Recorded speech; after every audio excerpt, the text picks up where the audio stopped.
Welcome to the Codex Andromeda. I'm the host of this channel and I'm called Andromeda. I'm what you humans tend to call an alien, or to be more precise, I'm an extra-dimensional being. This is my first video for the IDBS, the Interdimensional Broadcast System. This video is made as part of the Extradimensional Studies program conducted by the Galactic Federation of Quantum Entanglement-Based Transportation, and aims to inform and catalog aspects of human culture. Each participant in the program can choose an area of interest, and in my case, I chose electronic games.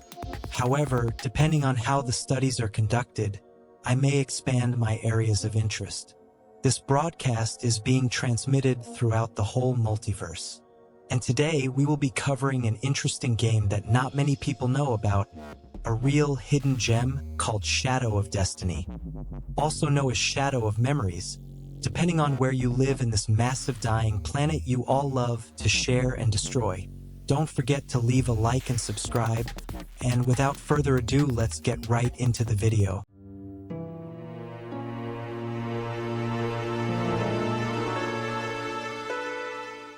Shadow of Destiny was originally released in 2001 for PlayStation 2 and has since been remastered for other platforms, including PC and PlayStation Portable. The game was well received by critics at the time of its release and is considered a cult classic by fans of the adventure and science fiction genre. In addition to the main story, the game also features several interesting secondary characters, each with their own story and personality. There are also several different endings that can be reached depending on the player's choices throughout the game. Prologue. Introduction. The story follows Ike, who after leaving the Café Son at 2 o'clock, is stabbed in the back and left to die. He awakens in a mysterious void where he is offered a chance to change his fate by a mysterious voice. Ike is given the Digipad, a device which he can use to travel through time and find a way to avoid his death. The voice explains how the device works and do's and don'ts of time travel. Despite initial misgivings about the deal and wondering if the voice belonged to the devil, Ike accepts the offer and sets out to save his own life by exploring different timelines in order to avoid his own death. 2001 present. Ike wakes up at Son Cafe with a waitress asking if he's all right. After stating that he's fine, Ike finishes his coffee, pays for it, and leaves the cafe. After wandering a bit through the city, he sees a sign advertising a fortune told, and after seeing it, he decides to go inside the fortune teller's building. In there, the fortune teller claims to have been expecting him. She details the seriousness of Ike's request for his fortune and reveals that Ike will die at 2:30 p.m. The fortune teller senses Ike's power to defy fate and offers advice. If he's not alone during the fated hour, the assassin will give up his quarry. After that, she explains that if he manages to return to her after the fated hour has passed, then she will give him another fortune. Short after, Ike sees his digipad shinning and decides to use it. 2001 in the past. Ike goes back in time to 1:30 p.m. and spreads the word about a street performance in the town square to gather a crowd and avoid being alone. 2001 present. Ike returns to the present and spots a street performer juggling in the Marktplatz. The three maidens who he spoke to earlier are also there watching. Suddenly, the assassin creeps up behind him, but is deterred by the crowd and retreats. Ike heeds the advice of the fortune teller and decides to pay her another visit. Chapter 1. 2001 present. Ike returns to the fortune teller to discover that his fate still hangs in the balance. At 3 p.m., danger looms once more. He rushes to Bar Zoom EI, which is on fire, but finds nobody inside. Trapped and suffocating from the smoke, he dies once more. Back in limbo, Homunculus offers Ike the chance to prevent the fire altogether by going back in time with the Digipad. 2001 in the past. Ike arrives outside Bar Zoom EI and finds the building on fire. He quickly goes around the back and confronts the culprit, scaring them off. He then manages to put out the fire before it can spread any further. 2001 present. Ike returns and watches the witnesses and fire of Bar Zoom EI fade as he reappears. This experience teaches him the meaning of changing the past. Chapter 2, 2001. Dana returns Ike's lighter and Philosopher's Stone at the Marktplatz before he is suddenly stabbed by his assassin. Ike wakes up in limbo and realizes he needs to prevent his death once again. After appearing outside Café Son, Ike discovers that Dana went looking for him and decides to use the digipad to travel to a new era. However, to his surprise, Dana is also transported with him. 1580. Ike arrives in 1580 amidst a commotion caused by three maidens and witnesses Margaret Wagner being blackmailed by the trio. They assume Margaret summoned Ike, branding her a witch. Ike scares them off with his lighter or cell phone, and Margaret invites him to her home. At the Wagner home, Ike meets the family, including a sick Helena who notices his voice is similar to her husband's. Hugo discovers Ike's time-traveling device and is bewildered by it. Ike asks about Dana and leaves to find her. In the town square, he meets the man who will plant the tree but learns he will only obey those with permission from the town squire. Ike takes the squire's royal seal to persuade the man to replace the tree with flowers or a statue. 2001. After returning to the present, Ike feels guilty about sending Dana back in time by accident. He tries to smoke a cigarette, but decides to quit given the situation. Suddenly, he sees the tree he planted in the past fade away as a new timeline emerges with a statue of himself or flowers in its place. Chapter 3, 2001. Ike dies from a falling vase and goes to limbo. He receives a call from Eckhart Brum, a friend who reminds him of the closing of an art museum. Ike meets Eckhart, who gives him an old book on alchemy and tells him about Dr. Wagner, a famous alchemist. Homunculus, the being who saved Ike's life, appears and offers to demonstrate his powers. Ike becomes overwhelmed but can either walk away or challenge Homunculus. Both options result in Ike being transported back to 1979. 1979. Ike travels back in time to October 9, 1979, arriving in front of the Brum's house. Oleg Franson watches in amazement as Ike appears out of nowhere. Ike meets a younger Eckhart Brum, who has just welcomed his newborn daughter with his wife. Ike tries to return to the present using the digipad, but it has run out of energy due to Homunculus demonstrating his powers. With no other option, Ike sets out to find energy units to power the digipad and return to the present, prowling the city in the early morning. 2001. Ike manages to collect enough energy units to return home, but Homunculus appears to him, claiming to be on his side. When Ike returns to Eckhart Brum's house, he accidentally causes him distress by bringing up his daughter's kidnapping. Eckhart drops the vase that was believed to have killed Ike, revealing that it was a replica of the original. Eckhart explains that his daughter was kidnapped and his wife was killed in the attack. Later, Homunculus meets Ike and tries to convince him of his trustworthiness, but warns him that his physical body is fragile and mentions how he held a baby the other day and felt exhausted. Homunculus also instructs Ike to give the red stone to Dr. Wagner before disappearing. Chapter 4, 2001 present. At the beginning of the chapter, Ike is stabbed in the back. Homunculus advises him to get a large iron plate to save his life. When he wakes up, Ike finds a black and white photo of a man resembling Eckhart Brum with a girl in front of the museum inside the alchemy book. If Ike has the Scribner's egg from the street performer, the performer is also in the picture. 1902. Ike uses the digipad to transport himself to March 20th, 1902, and finds himself at the Brum Museum. He meets Alfred Brum, who tells him that it's actually his home, and that he's been considering selling it. Ike suggests turning it into a museum, and Alfred agrees. Inside, Ike meets Sibylla Brum, who offers to fix his torn jacket and lends him a juggler's costume to wear in the meantime. Ike realizes he needs an iron plate to prevent his imminent death and learns that a nearby restaurant may have one. If he hasn't already received the egg ornament, he finds it in the Brum house and uses it to send himself back to 2001 with a message for his future self. 2001 in the past. Ike travels back in time to the morning of April 9, 2001, and meets the street performer again. After using his juggling skills in the Marktplatz, the street performer gives Ike the egg ornament with a message inside. As Ike reads the message, the street performer disappears once more, leaving Ike to continue on his quest. 1902. Sibylla was unhappy with Ike for leaving so soon, but Ike apologized. They joined Alfred for a photo, captured by Mr. Franson. After returning, Ike went to change, but Sibylla seemed surprised.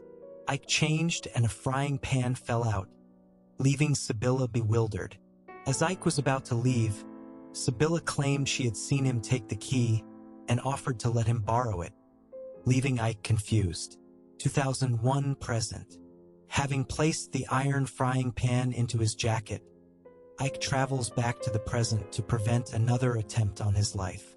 Depending on his actions, he realizes the juggler's outfit resembles the one in his photograph, while Homunculus teaches him about the intricacies of time travel. Chapter 5. 2001. Feeling hungry, Ike stops at Bar Zumii and reads about alchemy and Dr. Wolfgang Wagner in a book from Eckhart Brum. The book mentions the Philosopher's Stone. Ike's food is spiked, and he meets Homunculus, who is repulsed by the pentagram on the book's cover. Homunculus says Ike is linked to Dr. Wagner's daughter and must find the red stone before disappearing. Ike dies from poisoning, and Homunculus reveals it's from a female sea hare. Ike must research at the library, which Homunculus teases is actually a museum. 1902. Ike travels back to 1902 and meets Alfred Brum and Mr. Franson outside the Brum house. Alfred is torn between turning it into a museum or a library. Ike convinces him to turn it into a library, which could provide more value to the community. 2001. After persuading Alfred Brum to turn the Brum house into a library in 1902, Ike returns to the present and finds that it has indeed become a library. He enters the library and discovers a book on poisons that reveals the antidote for the poison that killed him can only be found in the male sea hare, which is now extinct. 1584. Ike time travels to the 13th of August 1584 and finds Wagner's house in ruins due to an explosion. Two of the three maidens, the mother and daughter, warn him not to approach. Ike obtains scrap meat from a butcher's and uses it to distract the mean dog guarding the entrance to the Wagner household. Inside, he meets Homunculus, who doesn't recognize him. Ike finds the lab key and travels back to 1582 before the disaster. 1582. Ike time travels to May 24, 1582 and confronts Dr. Wagner in his basement lab. He promises to obtain the Philosopher's Stone for him. Upstairs, he meets Margaret, who tells him about Hugo's newfound interest in alchemy and their mother's recent passing. Ike asks for the sea hare antidote, which Margaret gives him if he has read the poison book at the library. As they walk, Ike confesses that he is from the future and talks about the future, including Alfred Brum and Eckhart's lost wife. After a chase, Ike and Margaret return to the house, where she expresses a desire to visit the future. Ike is afraid to reveal that she may be his descendant. Hugo returns, and after a heated argument, he goes down to the lab. Before leaving for the present, Margaret gives Ike a comb, which gives her a vision of a man patting her on the head. 2001. Returning to the present, Ike drinks the antidote and finds relief from the poison's effects. He holds Margaret's comb, gazing at the stars in contemplation. Chapter 6. 2001. Several young women glance at a movie poster titled The Meditating Man, but show no interest and depart. The place becomes deserted, and Ike gets hit by a car. Homunculus convinces him to avoid being alone. 1980. Ike encounters Oleg Franson, who attempts to summon him through meditation after witnessing him in 1979. Oleg proposes making a film about the experience and asks Ike for guidance on the movie's genre. Ike suggests 2 time travel films. Oleg gives Ike a Fabergé egg watch made by his father, considering him a friend and an inspiration. Ike brushes off any notion of special abilities and departs. 2001. Ike returns to the present and finds a group of women excited about a time travel film. The car driver is gone. Eckhart contacts Ike, demanding the alchemy book's return and arranging to meet him in the library/museum's tower. Chapter 7. 2001 present. Ike is trapped in Brum Estate Tower, then pushed over the balcony upon reaching the top. He suspects Eckhart Brum as the culprit. Ike travels back to the night before after returning from limbo. 2001, the night before. Ike goes back to April 7, 2001. He ponders ways to enter the tower without Eckhart's knowledge, but finds the door locked. 1902. Ike travels to 1902 and steals the tower key from the Brum house's spare set, while being observed by Sibylla Brum. He explores the house to avoid encountering his past self and finds a solution in visiting the bathroom. Ike discovers a rope at the watchtower's top stairs in this era. 2001, the night before. Ike returns to the night before and uses the stolen tower key to enter the watchtower. He ties the rope to the railing at the top and overhears Eckhart talking about his daughter and Ike's visit. 2001 present. Ike survives the fall by holding onto a rope, but drops the comb. He confronts Eckhart, who reveals someone promised him his daughter's location if he killed Ike. Ike gives the comb to Eckhart, who apologizes and promises to help catch the killer. Ike sees a painting of Dana holding the Philosopher's Stone outside Eckhart's office. Chapter 8. In Chapter 8, the story diverts based on Ike's decision in Chapter 5 about Margaret Wagner. If she is an ancestor or not, a certain route can be taken. The chapter is divided into subsections as the player's interaction can still change the outcome. Ending A. 1584. Ike finds Dana in 1584 and offers to take her to the present, but she declines. She tells Ike about her new life and gives him the Philosopher's Stone. Ike gives it to Wolfgang Wagner, who plans to use it to create an artificial life form called the homunculus. Ike warns him of the dangers, but Wagner is not concerned. Hugo asks Ike about his father's activities, and Wagner tells his children to leave the house for 10 days. 1584, the next 10 days. Ike returns to the ruined Wagner household and hears voices from the basement. He finds an archaic time machine set to April 7, 2001. 2001. Ike gets a call from Hugo, who reveals that he's created a time machine and traveled to the Wagner's home when they returned from their relatives. Hugo blames Ike for bringing his father the Philosopher's Stone, enabling the creation of Homunculus, which caused the explosion. Hugo now aims to destroy Homunculus and possibly even save Helena's life. Margaret reveals that Hugo has attempted to bring their mother back using a lock of her hair.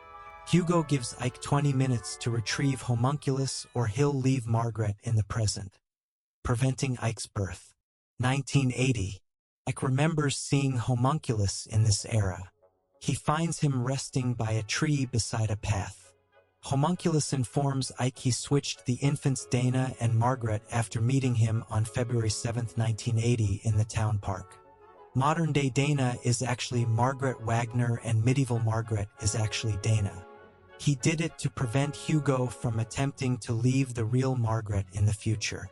Homunculus states that he plans to return the fully grown children to their rightful places once adults to ensure Ike survives. He also reveals that fate has a homing instinct, causing things to return to their original state despite any attempts to alter the past. After Homunculus disappears, Ike realizes that the woman he knows as Dana is actually Margaret, his ancestor, and the woman he thought was Margaret is actually Eckhart's daughter. 2001. Ike visits the fortune teller and discovers she's Helena Wagner, Hugo's deceased mother. She's trapped on Earth after Hugo's failed attempt to resurrect her. Homunculus is an evil genie, not an artificial life form, trapped in the Philosopher's Stone. Helena forgives Hugo, even after his unforgivable act. Homunculus suggests Ike conjure Dr. Wagner to convince Hugo to forgive him. Dr. Wagner and Hugo disappear in a haze of smoke after a brief reunion, but it's later revealed that Homunculus conjured a puppet. Ike chastises Homunculus and returns the digipad, but accidentally drops it, killing Homunculus. Margaret is reunited with her biological parents, but they're unaware of their relation. Ike and Margaret discover a tree containing the Philosopher's Stone. The end. Just like that, we finish the story of Ike, our cursed and kind of immortal, time-traveling, rejuvenated alchemist. I enjoyed it very much and found it to be a rather interesting story. Ending was a bit anticlimax, but I've chose to only show this one so people can experience the other endings by themselves. Still, I felt that it was an amazing game overall. Totally underrated gem. Humans are pretty good with fiction. Anyway, that's all for today. Don't forget to leave a like and subscribe. And with that out of the way, I may return to my resting chamber now. Goodbye, and stop using that black oil you guys love so much before it's too late. Don't say I didn't warn you.